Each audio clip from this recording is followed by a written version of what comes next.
Merci beaucoup, professeur Gauzy, de cette vraiment très gentille introduction.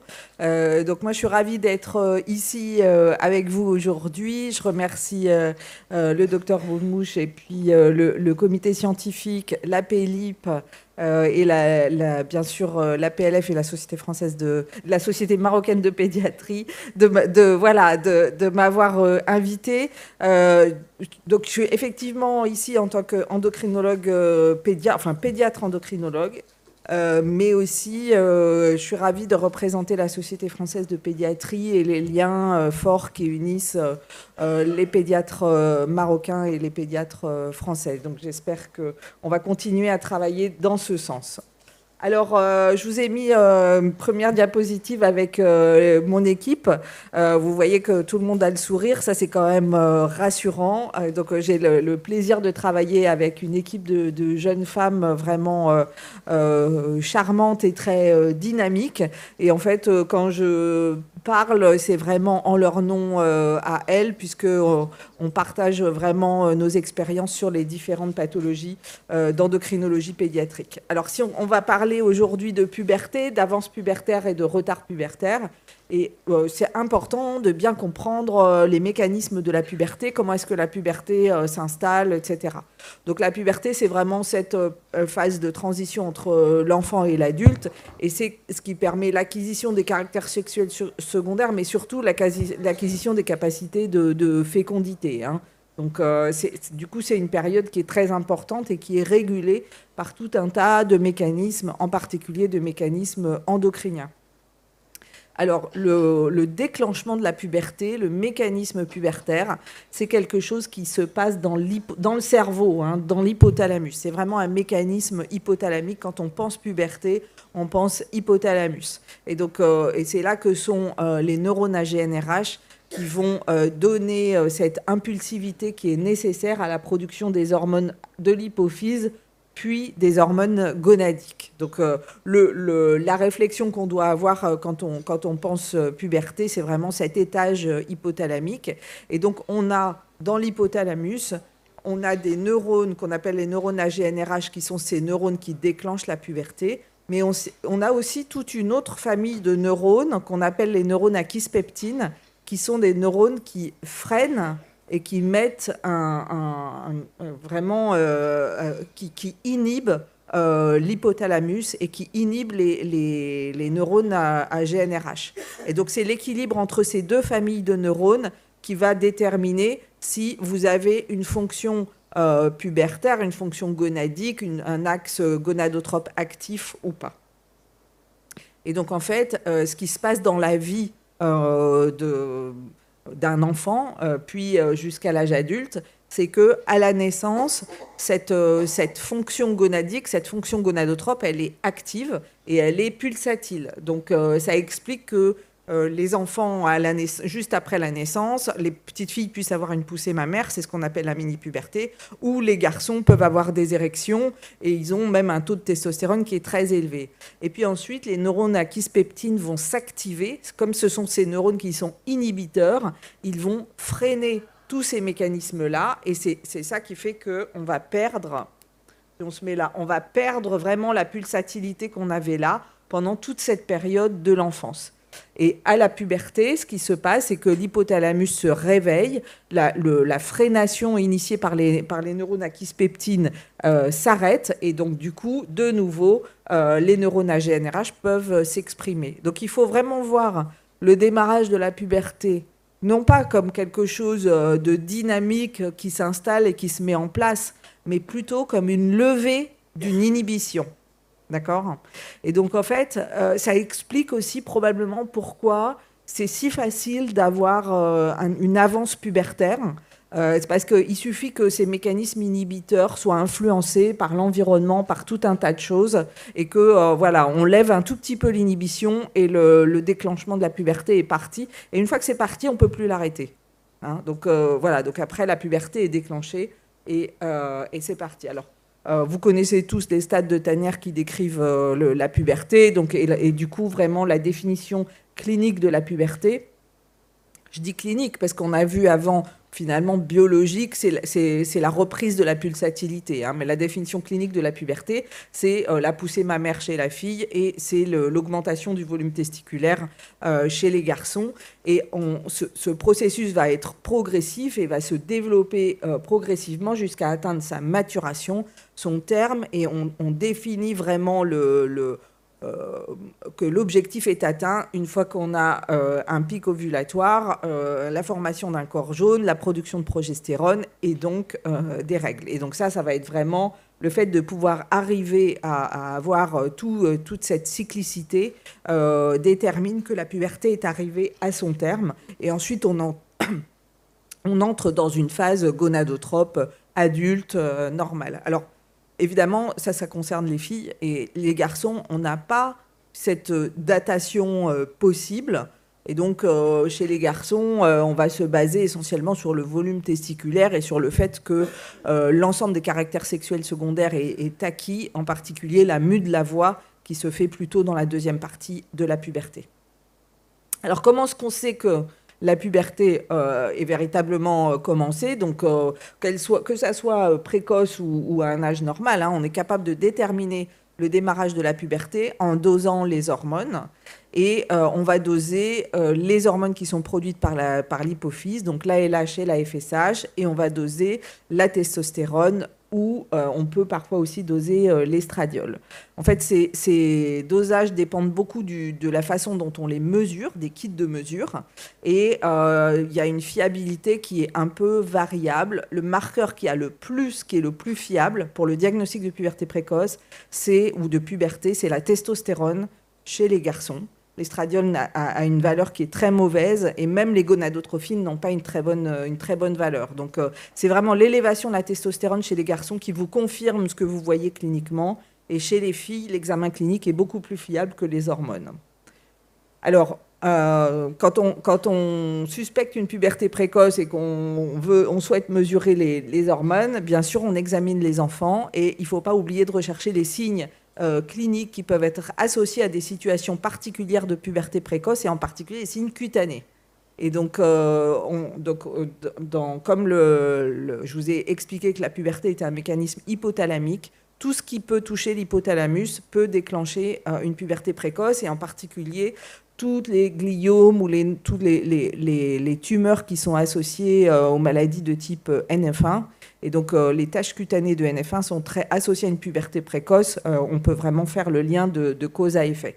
Et dans les pubertés précoces périphériques, il y a le syndrome de McCune-Albright, qui est une cause absolument classique et relativement fréquente de causes périphériques, où les patients ont à la fois une puberté précoce, mais aussi des taches cutanées en carte de géographie, un peu comme on voit ici sur la jambe de cette jeune fille. Et puis, vous voyez que la puberté a débuté.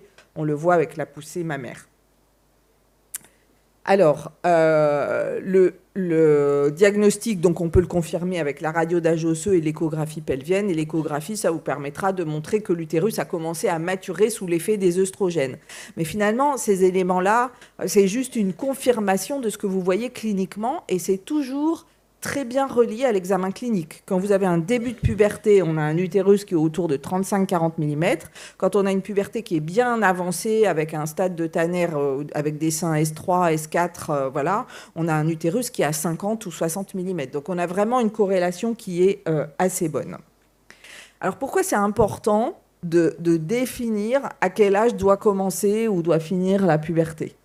Pourquoi est-ce qu'on travaille sur ce sujet ? Parce que comme je vous dis que c'était une levée d'inhibition, finalement, il y a beaucoup de... ça peut arriver plus ou moins tôt dans la vie d'un enfant. Alors, il y a la question des familles qui vous posent la question pourquoi est-ce que... est-ce que c'est normal ou pas normal de débuter sa puberté à 7 ans ou à 9 ans ? Il y a un point qui est important à connaître, c'est que l'âge des règles ou l'âge de début pubertaire, c'est un très bon indicateur de santé des populations.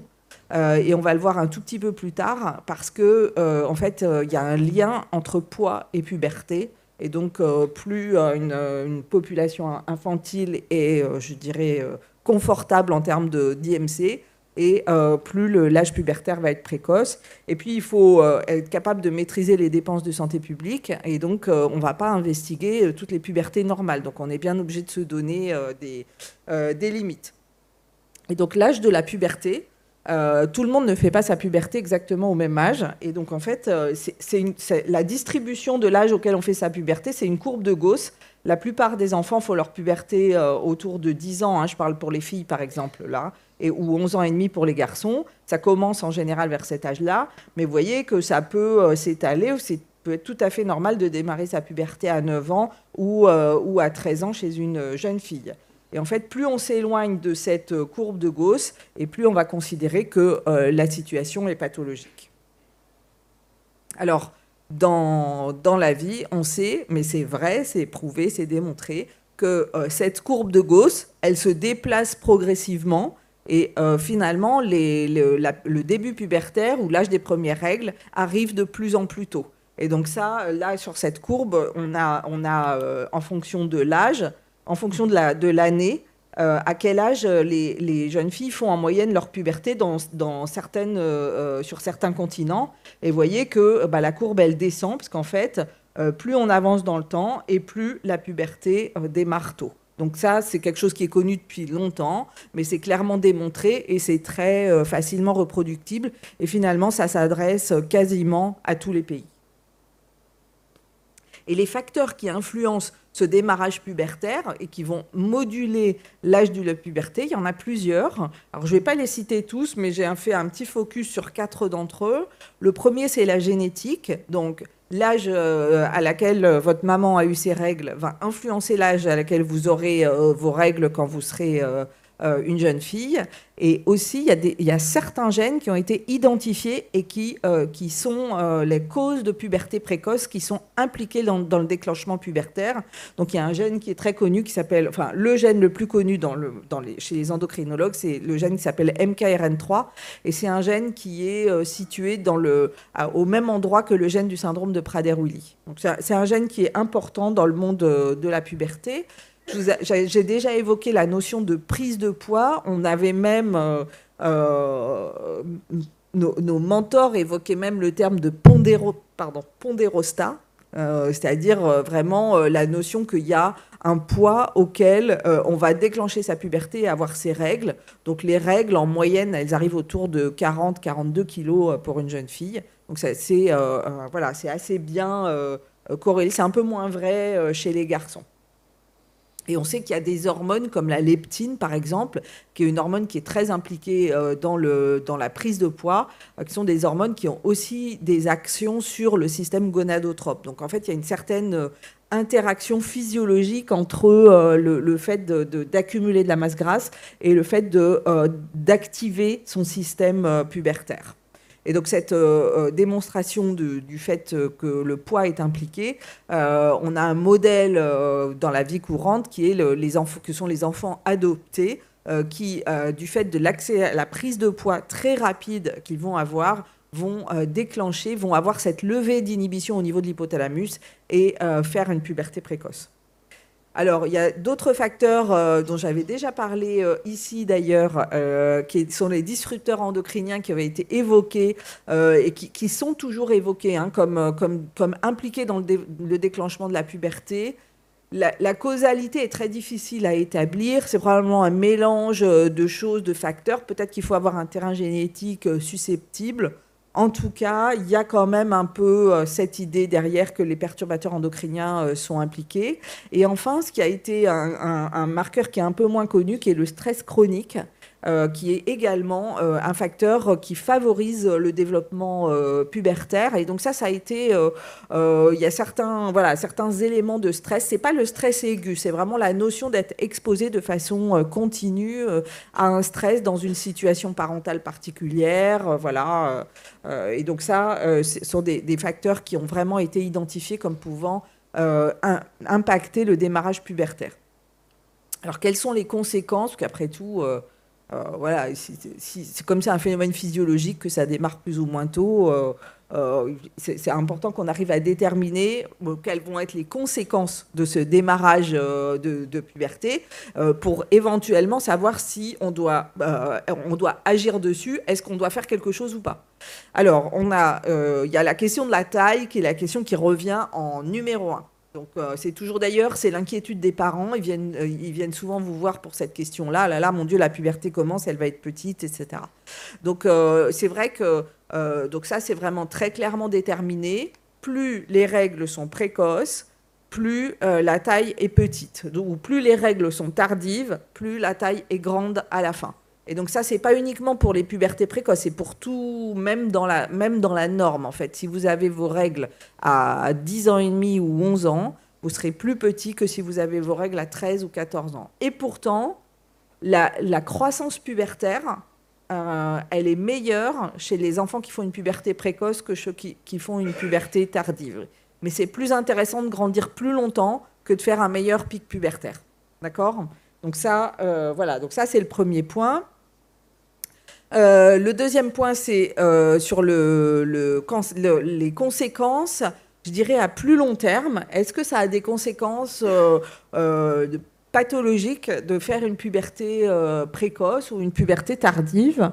Donc là, la réponse est oui. Alors, c'est pas des conséquences. J'ai fait une puberté précoce, je vais avoir un cancer du sein, hein, pas du tout. Mais clairement, quand on fait une puberté précoce, ou plus l'âge est jeune, plus le risque relatif de développer un cancer du sein quand vous êtes adulte augmente. Et on pourrait penser que c'est lié au fait que vous allez être exposé pendant plus longtemps dans votre vie aux œstrogènes. Hein.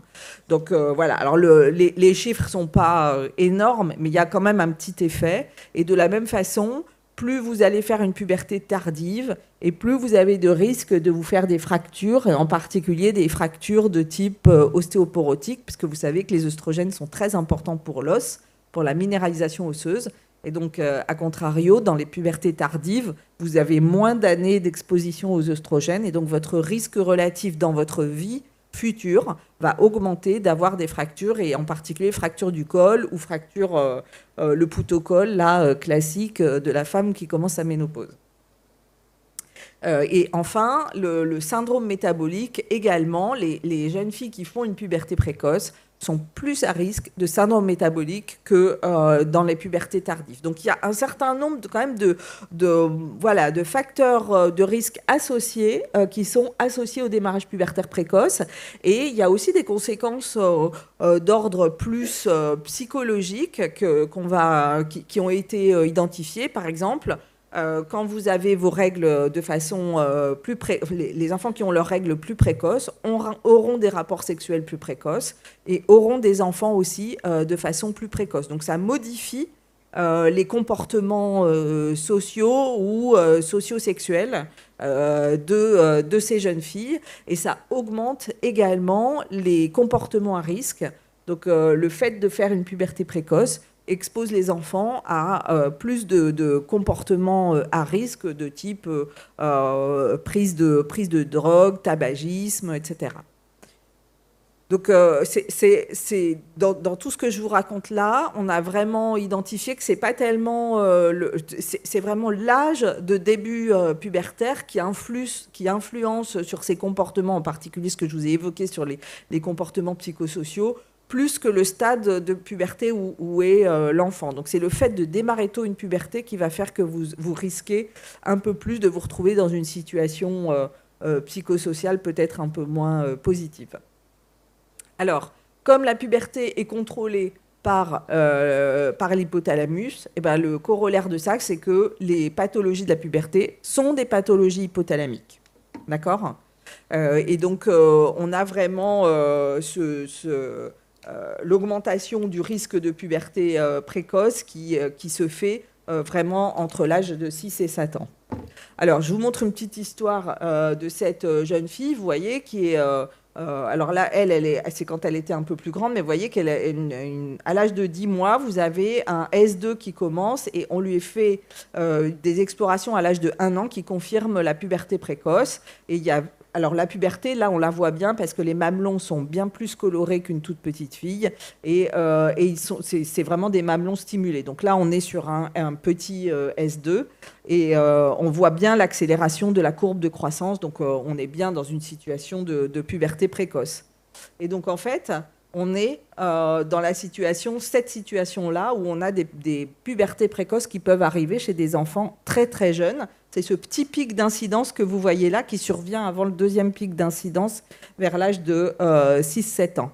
Et dans ces situations-là, on identifie quasiment toujours une pathologie organique. On n'est pas du tout là dans de la puberté précoce idiopathique. Là, il faut être super, super rigoureux pour chercher une cause d'une vraie puberté précoce chez ces enfants. Donc, on peut trouver un amartome, un gliome, un germinome. Enfin, vous avez des tas de causes de pathologies hypothalamiques qui peuvent vous donner une puberté. Quand on est dans une situation d'une jeune fille comme ça qui se présente avec un S3, un bon S3 à l'âge de 7 ans et demi, eh ben, on est dans une situation qui est ici où le pic de puberté précoce est beaucoup plus fréquent, et dans la très grande majorité des cas, on n'identifie pas de pathologie à l'IRM, et on a beaucoup plus de chances d'être dans le cadre d'une puberté précoce idiopathique. Donc je voulais juste insister sur le fait que dans nos explorations des pubertés précoces, plus l'enfant est jeune, plus il faut investiguer. Alors, qui dit pathologie dit traitement, évidemment. Donc, on dispose de traitements, ce qu'on appelle les traitements freinateurs de la puberté. Je parle pour les pubertés centrales, les pubertés hypothalamiques. On dispose de freinateurs de la puberté, des médicaments qu'on appelle les analogues de la LHRH. Et donc, ces médicaments, en fait, vont avoir ça va être c'est du GnRH, en fait, qui va se fixer sur les récepteurs de la LH et de la FSH et qui va les bloquer en permanence, et donc il n'y aura plus de production pulsatile de LH et de FSH. Et c'est comme ça que le médicament fonctionne, et au bout d'un moment, il finit même par diminuer la synthèse endogène hypophysaire de LH et de FSH. Mais le premier effet, c'est vraiment sur cet effet que ça va arrêter la pulsatilité de la LH et de la FSH, et donc ça arrête le développement pubertaire, ça l'arrête là où il est. Et puis quand vous enlevez le traitement, eh ben, le mécanisme repart, la pulsatilité repart immédiatement. Donc il y a deux principales molécules qui sont utilisées, la triptoréline et la leuproréline, qui sont des médicaments injectables qu'on peut injecter. Il y a des formes mensuelles et des formes trimestrielles. Et les objectifs qu'on veut atteindre avec ce traitement, c'est vraiment de revenir, les enfants, elles, ce qu'elles souhaitent, c'est ne pas évoluer dans la puberté, donc revenir à une apparence prépubère. Plus on est tôt dans le développement pubertaire, plus c'est possible. Si vous êtes au stade S3, vous n'allez jamais avoir une disparition complète des seins. Et puis les parents, eux, ils veulent surtout pas entendre parler de règles précoces. Donc, eux, ce qu'ils veulent, c'est surtout que les règles soient retardées. Et à la fin, les docteurs ont un objectif qui est un petit peu différent, avec une vision qui est à la fois, effectivement, de satisfaire la demande familiale, mais d'améliorer, en tout cas, de ne pas impacter le pronostic de taille à cause de cette puberté précoce. Donc voilà, donc il faut arriver à combiner ces demandes. C'est pas une décision toujours facile, parce que dans une puberté précoce idiopathique, il n'y a pas de phénomène pathologique, et donc il n'y a pas d'indication formelle à un traitement, par exemple chez une enfant de 7 ans, 8 ans, si tout le monde est OK avec le démarrage pubertaire. Donc voilà, ça demande vraiment des discussions, je dirais, familiales. Donc, on a encore pas mal de questions à poser, et de choses. Je vous ai parlé du gène qui a été identifié, du gène MKRN3, qui est un gène de puberté précoce. Donc, en fait, il y a encore pas mal de travail à faire sur la puberté précoce. Par exemple, on ne sait pas très bien si on fait ces traitements-là. Est-ce qu'on modifie tout ce risque sur les comportements psychosociaux, ce risque à long terme, sur les pathologies à long terme, comme le syndrome métabolique, comme le cancer du sein, comme l'augmentation des facteurs de risque. Donc voilà, donc ça, ce sont des questions qui sont non résolues à ce jour. Alors, je crois que je m'arrête là pour la puberté et j'avance sur retard pubertaire. On fait les questions à la fin. D'accord ? Ça vous va ? Tac, je pense qu'on fait comme ça.